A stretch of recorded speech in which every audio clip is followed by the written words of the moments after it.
Сәлем достар, сіздермен Факмак арнасы. Бүгін біздер Ақтөбе қаласындамыз.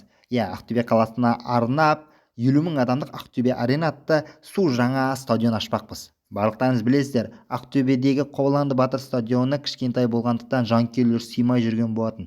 Әкімнен ол нәрсені қанша сұраса да, ол шешімін таппай жатыр. Сондықтан біз өзіміз саламыз деп шештік. Әрине, Майнкрафтта әзірге. Ендеше стадионмен таныс болайық. Мынау стадионның кіреберісі, кәдімгі кезекке тұрып, осы жерден қаншама жанкүйерлер кіреді. Көріп тұрғандарыңыздай біз осындай қылып жасадық. Кішігірім әлі жөндеу жұмыстары жүріп жатыр.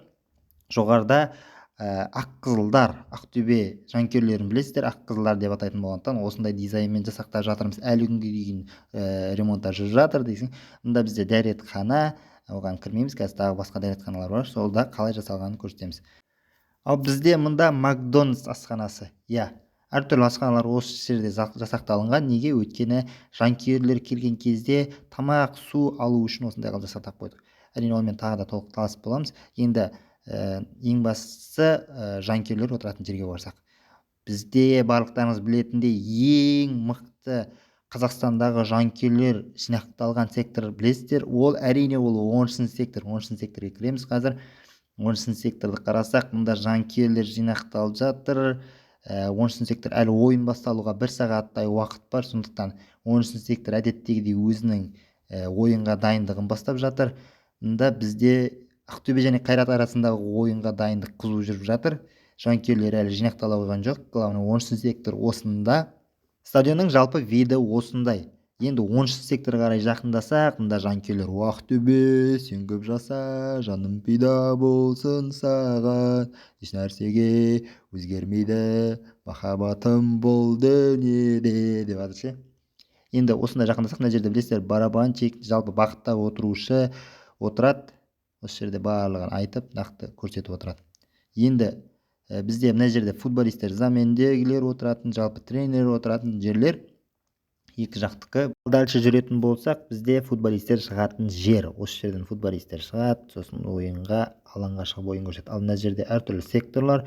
Білесіздер, бізде 25 сектор әдейі жасадық. Осы стадион үлкен болу үшін. Енді стадион сыртына шығатын болсақ, стадионның сыртында Ақтөбе аренаға бүйтіп кірдік. Тағы да басқа жерлерге VIP залға кіріп көрсететін болсақ, VIP залға осылай жүріп келсек, оң жағымызға қарайтын болсақ, мына жақта бізде 10-шы секторға арналған дүкендер, ода тулар, флажок, форма, әртүрлі шарфтар бар, сатылады. Және де титулдар, музей кішігірім ашу ойда бар. Осы жерде келген жанкүйерлер Ақтөбенің чемпиондығымен, жалпы тарихымен таныс болып, білесіздер, Ақтөбе КПЛ-дің ең үздік клубтарының бірі, 5 дүркін чемпионы, жалпы бір емес клуб десек болады, ең үздік жанкүйермен де, жалпы ойынымен де танымал болған.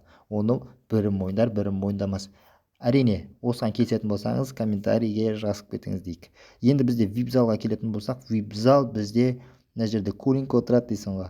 Әзіл жалпы мықты ойын көру үшін келген жанкүйерлер осында ойын қарайды деп жасақтадық. Әрине, ертең Қазақстанда әлем чемпионаты өтетін болса, осы жер керек-ақ, өйткені әртүрлі елдің президенттері келіп осында ойын көреді деген ойдамыз. Кәдімгідей армандап кеткенсің ғой, Майнкрафт екен ғой бұл. Жарайды.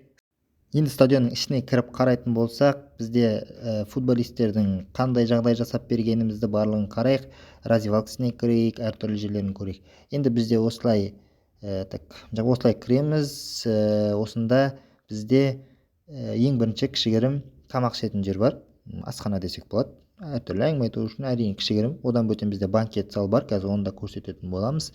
Бізде мынау спа салон, кішігірім джакузи бар. Енді футболистерге жағдай жасап беріп отырық. Енді қанша ойнай алмай шіріп жатса да, біз бар жағдайды жасап беріп отырық. Енді мынау кішігірім бізде банкет зал, осы жерде тойлаймыз деген секілді ғой. Осындай жағдай жасап отырық. Енді келесі бізде футболистердің киім ауыстыратын бөлмесі. Көріп тұрғандарыңыздай осылай жасақтап қойдық. Әлі формаларын ілген жоқ. Мына жерде осыны алып тастаймыз. Әртүрлі формалары да осында ілініп, футболистер өзіміздің ақтөбеліктер ілінеді. Әрине, қонақтардікі басқа жерде. Бұл жерде бізде кішігірім душ, жуу үшін арналған, футболдан кейін шіріп кетпесін деп. Жалпы осындай. Келесі бізде әрине спорт зал. Тренировочный зал. Осында Ақтөбенің мықты ойыншыларының барлығы жаттығып өзінің ойындарын күшейтеді. Мына жерде енді боксерский қойып қойдық, енді типа ол по-любому керек қой, андай шамко ұру керек, төбелеседі деген сияқты ғой. Мына жерде беговая дорожка, штанга деген секілді нәрселер бар. Сосын да дәретханасы, жуынатын бөлмелері бар. Әрине бұл футболистерге ыңғайлы тренировка жасайтын жер. Енді далада да тренировочный залдар үлкен жасаймыз. Әзірге осы. Енді осы стадиондағы ең өзіме қатты ұнайтын жасаған дүниемді көрсететін болсам, әрине барлық клубтар үшін қажет нәрсе бұл конференция залы. Көріп тұрғандарыңыздай, бұл конференция залында болашақта Ақтөбе үлкен лига чемпионаттарға шыққан кезде осында әртүрлі клубтар келіп өзінің сұхбатын беріп, журналистермен әртүрлі талдаулар болады. Мына жерде Рамазан Оразов тұрып сөйлейді. Ойбай, Рамазан Оразов емес, Самородов сөйлейді. Рамазан Оразов кеткен екен ғой, жолы болғай. Енді келесі бізде осы Ақтөбе стадионының сыртынан тамашалайтын болсақ, Ақтөбеге сыртынан шығатын жер, мына тағы бір ход. Мына жерде пожарный анау-мынаулар келіп қауіпсіздік үшін тұрады. Әлі мына жерде арбат салу керек, тасын тағы үлкен қылып жасау ойда бар. Әрине тек стадион жасақтап қойып отырық. Көріп тұрғандарыңыздай, бұл тағы да үлкен видео. Екінші жағынан қарап көретін болсақ, айтпақшы тағы бір нәрсені көрсетуді ұмытып кетіппін. Бұл бізде барлықтарыңыз білесіздер, мына жерде Шератон орналасқан. Сол Шератонның орнына жанкүйерлер отыратын жерді жасадық.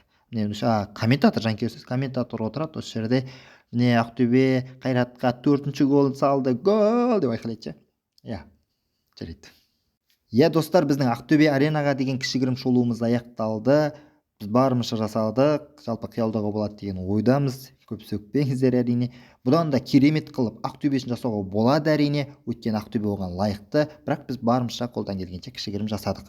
Егер де осы 50 мыңдық стадион 50 мың просмотр жинайтын болса, Ақтөбенің кәдімгі Қобыланды батыр стадионын саламыз деген ойдамыз. Сондықтан лайк басып, комментарий жазып, каналға тіркеліп кетті. Сіздермен бірге болған Факт-Накт арнасы. Рахмет.